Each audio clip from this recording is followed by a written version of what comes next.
രാത്രിയായാലും പകലായാലും നമുക്ക് ഇഷ്ടമുള്ള അത്ര ഈരണ്ട് റക്അത്തുകളായിട്ട് സുന്നത്ത് നമസ്കാരങ്ങൾ മുത്തലക്കായിട്ട് നിസ്കരിക്കാം.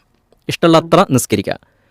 വിരോധിക്കപ്പെട്ട 3 സമയങ്ങളുണ്ട്. ഒന്ന്, സൂര്യൻ ഉദിച്ചുയരുന്ന സമയം, അതായത് സുബഹി നമസ്കാരം കഴിഞ്ഞിട്ട് സൂര്യൻ ഉദിച്ച് ഉയരുന്നത് വരെയുള്ള സമയം. ആ സമയത്ത് നിസ്കരിക്കാൻ പാടില്ല, ഒരു നിസ്കാരം പാടില്ല. രണ്ടാമത്തത്, സൂര്യൻ ആകാശമധ്യത്തിൽ നിൽക്കുന്ന സമയം, അഥവാ ളുഹറിന് തൊട്ട് മുമ്പുള്ള ഒരു 15 മിനിറ്റ് സമയം നമുക്ക് എടുക്കാം. ആ സമയത്ത് നമ്മൾ ഒരു നമസ്കാരവും നിർവഹിക്കാൻ പാടില്ല.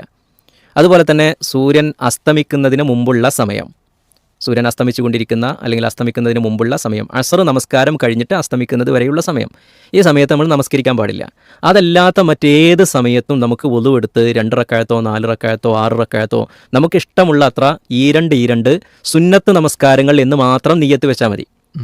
മുത്തലക്കായ സുന്നത്താണ്. മുത്തലക്ക് തന്നെ പ്രത്യേകിച്ച് ഉപാധികൾ, സമയം നിശ്ചയിക്കപ്പെട്ടിട്ടില്ലാത്ത, നമ്മൾ ളുഹറിൻ്റെ മുമ്പ് ളുഹറിൻ്റെ ശേഷം, അതൊരു നിശ്ചയിക്കപ്പെട്ട രൂപമാണ്. അതേപോലെ തന്നെ ളുഹ, അതൊരു നിശ്ചയിക്കപ്പെട്ട സമയമാണ്. വിത്തർ, ഖിയാമുല്ലൈൽ, അതൊക്കെ നിശ്ചയിക്കപ്പെട്ടതാണ്. ആ നിശ്ചയങ്ങളൊന്നുമില്ലാത്ത സ്വതന്ത്രമായിട്ടുള്ള സുന്നത്ത് നമസ്കാരങ്ങൾ, ആ നമസ്കാരങ്ങൾ അതിൻ്റെ ഉദ്ദേശത്തോടു കൂടി എന്ത് ചെയ്യാം, നമുക്ക് 2, 4, 6 റക്അത്തായിട്ട് നമസ്കരിക്കാം. ആ നിയ്യത്തോടു കൂടി നിസ്കരിച്ചാൽ മതി. അപ്പോൾ അതിനെന്ത് നിയ്യത്ത് വെക്കേണ്ടതില്ല, രാത്രി നമസ്കാരം എന്നോ അല്ലെങ്കിൽ തഹജ്ജുദ് എന്നോ ഒന്നും നിയ്യത്ത് വെക്കേണ്ടതില്ല. നമ്മൾ മുത്തലക്കായി 2 റക്അത്ത് സുന്നത്ത് നമസ്കരിക്കുന്നു എന്ന നിയ്യത്താണ് നമുക്ക് ഉണ്ടാകേണ്ടത് എന്നർത്ഥം.